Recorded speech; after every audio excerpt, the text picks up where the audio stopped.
I recently posted a video showcasing that the Abomination of Desolation and the Son of Man from Mark chapter 13 are indeed the same person, or perhaps the author is meant to play with the audience. The link to that specific video is in the description box. I would like you all to watch this before watching this video. But anyway, moving on, this video specifically is going to critically, again, I repeat, critically examine the entire 13th chapter of the Gospel of Mark in all of its 37 verses. Most critical scholars, like Bart Ehrman, simply have come to believe that Mark chapter 13 is simply a failed prophecy, that Jesus' view of the kingdom of heaven simply hasn't come true, and the authors turned out to be wrong. Actually, Mark chapter 13 goes much, much deeper than that, which we will explore. But first, let's open up our Bibles and go to Mark chapter 13. Start with verse 1. Here we go. As he was going out of the temple, one of his disciples said to him, "Teacher, behold, what wonderful stones and what wonderful buildings." And Jesus said to him, "Do you see these great buildings? Not one stone will be left upon another, which will not be torn down." So obviously, this is Jesus. He's leaving the temple and prophesies the destruction of the second temple. Quote, "Not one stone will be left unturned." So again, being that this is the first verse, the first two verses of this chapter, we know that the prophecy of the end of the world is tied in with the destruction of the temple. But let's go to verse 3. As he was sitting on the Mount of Olives opposite the temple, Peter and James and John and Andrew were questioning him privately. This is really interesting. As he was sitting, Jesus, as he was sitting on the Mount of Olives, but just in verse 1, we have, as he was going out of the temple. Now, I looked this up on Google Maps. The Mount of Olives is roughly 5 kilometers away from the temple. So, this isn't exactly a good segue at the beginning of the scene. It's rather confusing. In fact, I find it rather comedic. It's rather odd. I mean, you have Jesus going out of the temple, 2 verses later, boom, he's at the Mount of Olives, like he's a superhero flying in the air. It's just rather odd, and I think that that's one of the main themes of the Gospel of Mark. The authors are secretly playing with the audience. Let's move on to verse 4. Quote, "Tell us, when will these things be, and what will be the sign when all of these things are going to be fulfilled?" So this is a key line in this chapter. The disciples, 4 of them, desire to know exactly when the Son of Man will come. When everything comes to nothing and the kingdom of heaven manifests, which is, of course, the apocalypse, the end of days, the end of the world, essentially. Now, of course, this is bad news for most people, but for the elect, those who have reached gnosis, this is a good thing, because the kingdom of heaven is perfect, is not filled with this ugly material world. We're going to talk more about Gnosticism later. Let's move on to verses 5 and 6. And Jesus began to say to them, "See to it that no one misleads you. Many will come in my name, saying, 'I am he,' and will mislead many." So here Jesus warns them of false prophets who come in the name of Jesus, or maybe the Son of Man. I don't know. It's not really clear. He states this more than once in this particular chapter. Now, I assume that the authors wanted the audience to know that there would be many false teachers out there. I assume that Jesus is afraid others will claim to be the Son of Man. Maybe not exactly him, but the Son of Man. So if we look at the Gnostic text from the Nag Hammadi findings titled The Apocalypse of Peter, it also mentions false prophets. I'll just read chapter 1. Again, a link is in the description box. "Many of them will be false prophets and will teach diverse ways and doctrines of perdition, but these will become sons of perdition. And then God will come unto my faithful ones who hunger and thirst and are afflicted, and purify their souls in this life, and he will judge the sons of lawlessness. Now again, this text titled The Apocalypse of Peter is specifically a Gnostic text.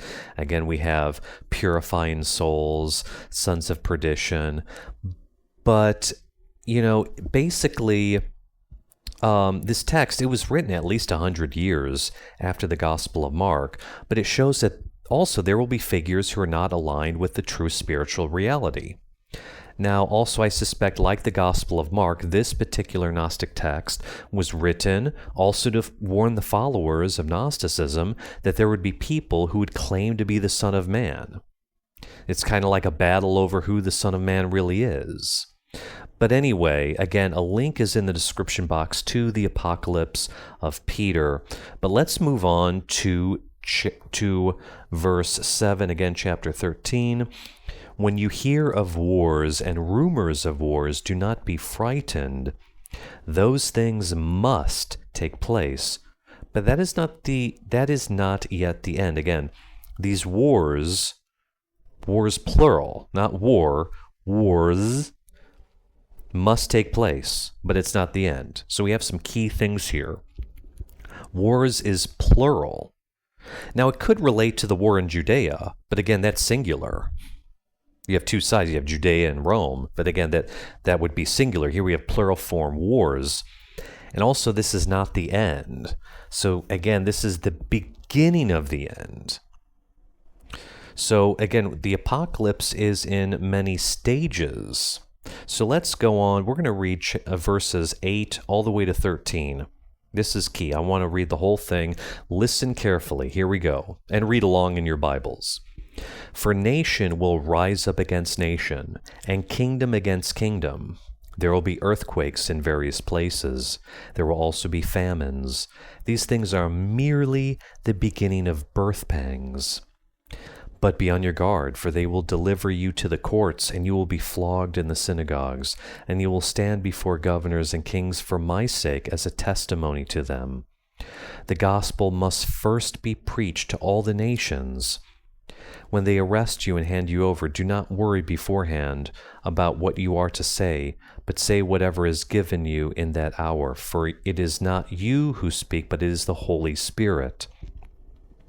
Brother will betray brother to death, and a father his child, and children will rise up against parents and have them put to death. Again, I'll read that one more time.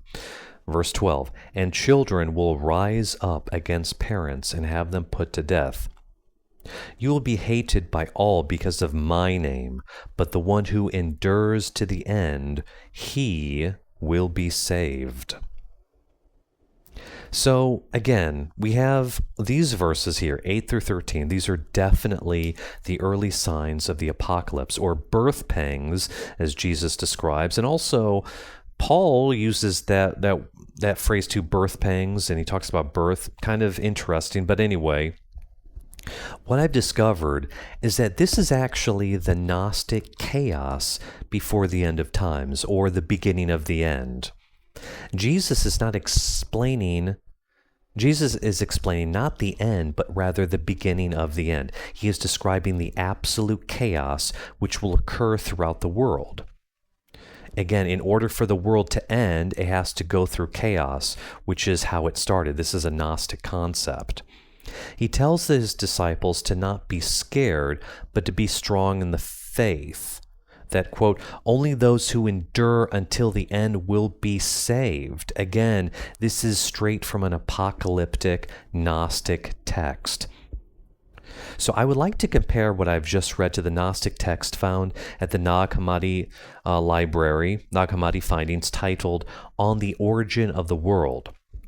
And this particular chapter is called The Consummation of the Age and the Apocalypse. A link is in the description box. So I'm going to read this entire chapter.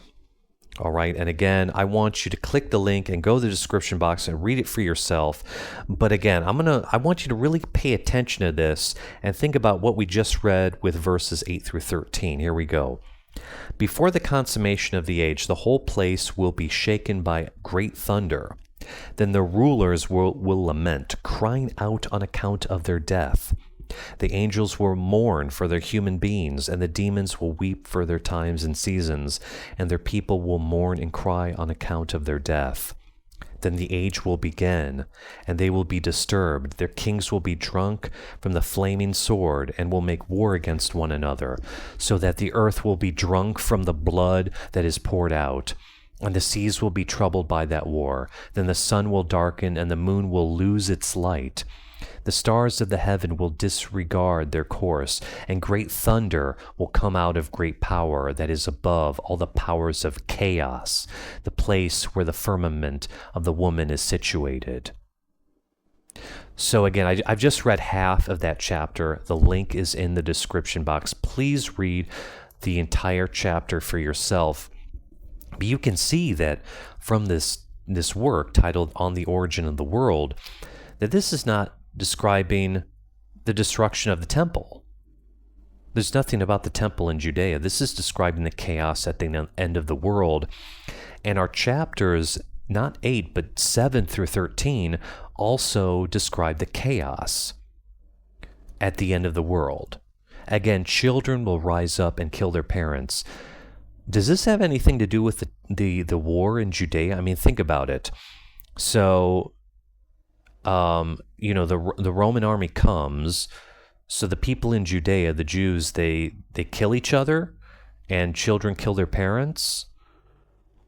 No, it's talking about the chaos at the end of the world. This is a Gnostic text, folks. In fact, what the Proto-Orthodox Church or Neo-Imperial cult did is they took Gnostic works, de-demiurgize them. I will repeat that word. De-demiurgize them. Remove the demiurge. Remove all the gods and archons and aeons and Gnostic elements. It kind of had some sort of Judaic-like text. And so they use this to humiliate the Jewish people. Again, they want this new Jewish religion called Christianity to have lots of Gnosticism in it. Let's go to verse 14. Verse 14 here. But when you see the abomination of desolation standing where it should not be, let the reader understand, then those who are in Judea must flee to the mountains. As I have explained in another video, which is in the description box, this is clearly an interpolation, because it just doesn't fit with the previous verses. I mean, the other verses have nothing to do with the war in Judea. Verse 14 refers to Emperor Titus, or who was going to become Emperor Titus. At the time, his father Vespasian was emperor. This is Titus entering the Holy of Holies, the holiest place in the temple, holiest place for Jews, and of course destroying the temple. How does brother betraying brother have anything to do with this war in Judea? Children kill their own parents when the Roman army arrives? I think that brothers take up arms. Parents would hide their children. So again, it's rather odd. Let's go to verses 15 to 19 here. The one who is on, again, this is right after we hear about the abomination. So again, Titus enters the Holy of Holies, verse 15. The one who is on the housetop must not go down or go in to get anything out of his house. And the one who is in the field must not turn back to get his coat. But woe to those who are pregnant and to those who are nursing babies in those days. But pray that it may not happen in the winter. For those days will be a time of tribulation, such as not occurred since the beginning of the creation, which God created until now and never will. Really interesting here. So this describes what will happen at the moment Titus enters the Holy of Holies. I've come to believe that the Imperial cult wrote part of this section, specifically 15 and 16, because it really it describes the awesomeness of the Roman army.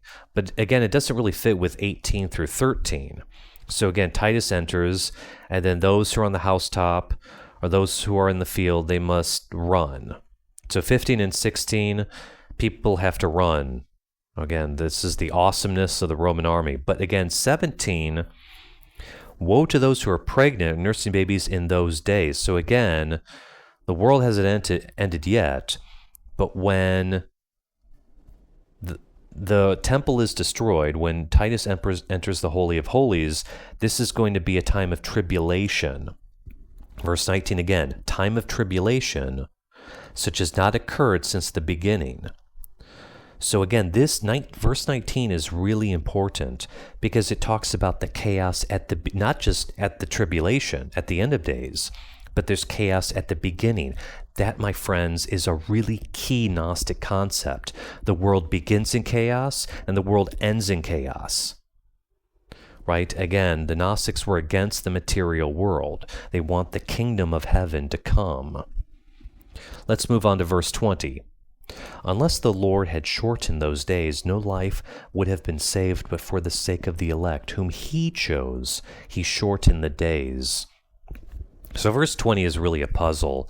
I've never truly figured out, since God had already saved lives and has already shortened the days. Perhaps this God will make days shorter in order for the time of tribulation to not be so bad, to lessen its impact, I guess. Let me know in the comment section specifically what you think verse 20 is about, or what the authors were trying to say with this particular verse. But anyway, let's move on to verses 21 and 22.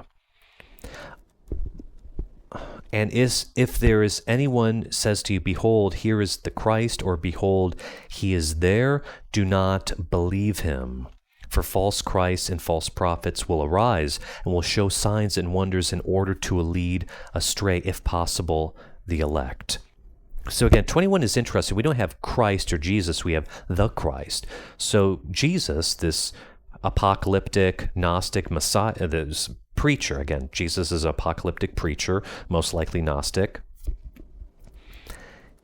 He says, behold, here is the Christ. So the Son of Man is separate from him. Jesus is not referring to himself as the Son of Man. I mean, in times kind of earlier chapters, but in 13, Jesus is actually not the Son of Man. The Christ is another figure. But as I mentioned, again, this is a theme throughout the Gospel of Mark. False prophets will arise. Gnosticism also has false prophets. I've already talked about this.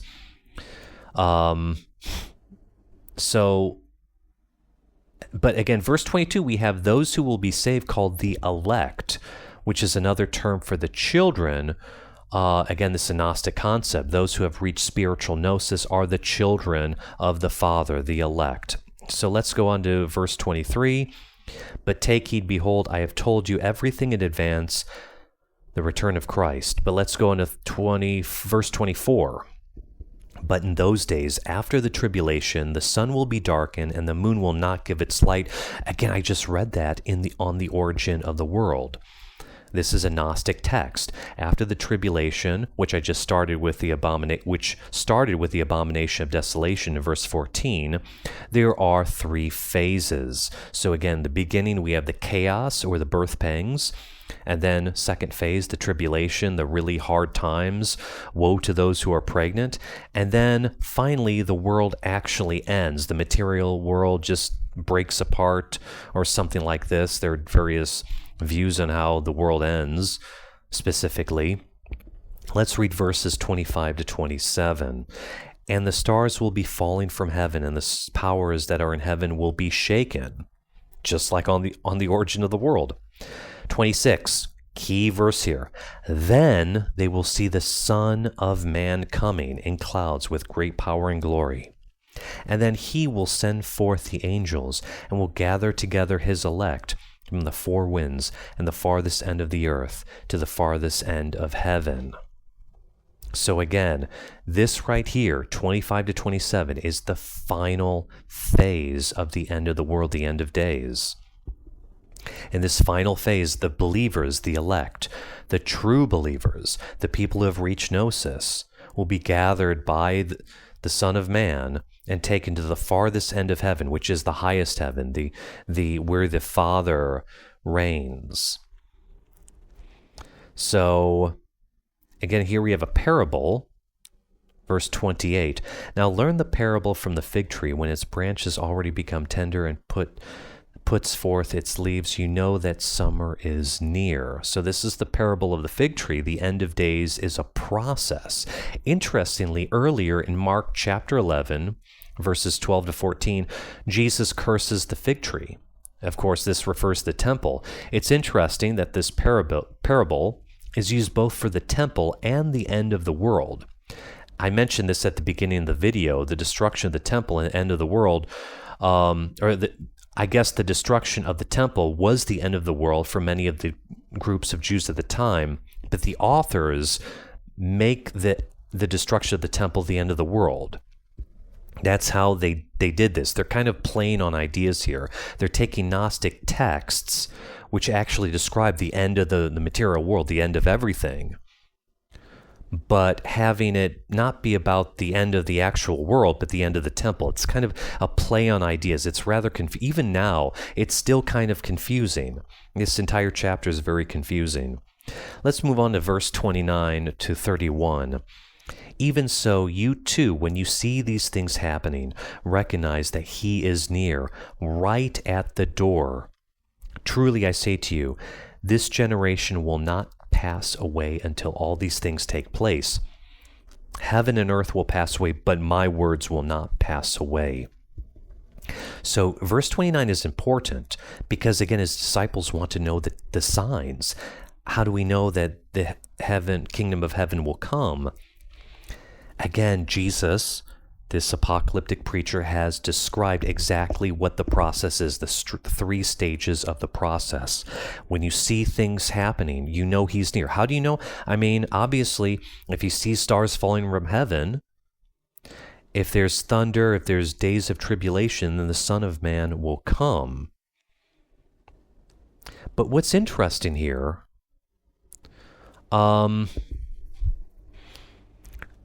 so this is kind of like a conclusion. I mean, verse 31 is really the conclusion of the chapter. It always has come across as the end of a speech made by Jesus or the Gnostic apocalyptic preacher. It simply doesn't make any sense to continue the chapter after this, but there is more. Let's read verses 32 to 37. I'm going to read the last part of this. Here we go, 32 to 37.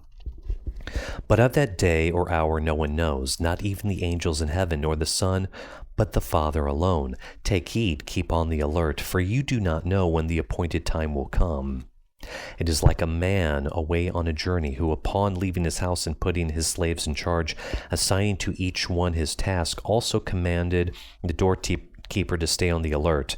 Therefore be on the alert, for you do not know when the master of the house is coming, whether in the evening, at midnight, or when the rooster crows, or in the morning, in case he should come suddenly and find you asleep. What I say to you, I say to all, be on the alert. Again, last few words here, last part of 37, be on the alert. So this is a completely different apocalyptic idea. Let's just look at verse 32 again. But of that day or hour no one knows. Well, of course we know, because, again, in the earlier verses, we learned exactly what the process is. I mean, we don't know the exact time, but obviously we can look at the process.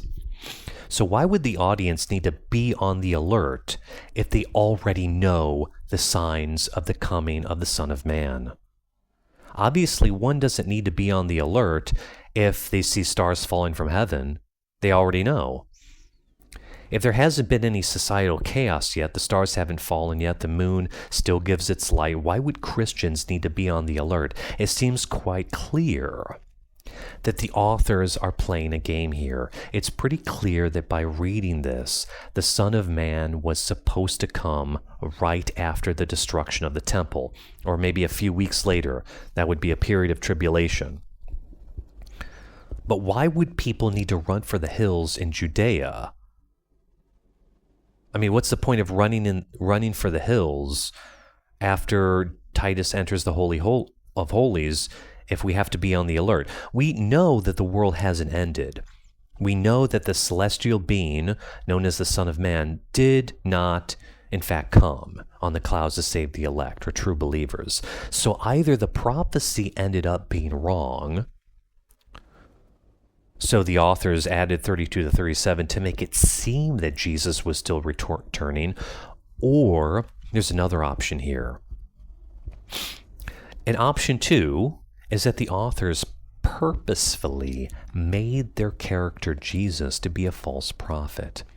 They placed a false prophecy in his mouth on purpose to humiliate him. Again, I'm going to say this one more time. The authors weren't followers of Jesus. The authors didn't put this prophecy in here because they believed it. The authors purposefully made their character Jesus to be a false prophet. They placed a false prophecy in his mouth on purpose to humiliate him, but the humiliation goes further. The authors go on not just to make fun of Jesus, they're making fun of the audience. They're making fun of Christians. They put 32 to 37 in to make the readers believe that Jesus is going to return, when in fact it's pretty clear that the authors put in a false prophecy. This whole thing is a play on ideas. It's the authors they made this to be a joke. This is a joke. Chapter 13 is a big joke. The authors who wrote this were laughing when they wrote this. Now, I made a video on who the false prophet is in the book of Revelation. That we have this Jesus character killing the false prophet. Well, who's Jesus in Revelation and who's the false prophet? Why is Jesus killing a false prophet? Well, that video is in the description box. I want you to watch that video and put this all together. Thank you for listening. Thank you very much.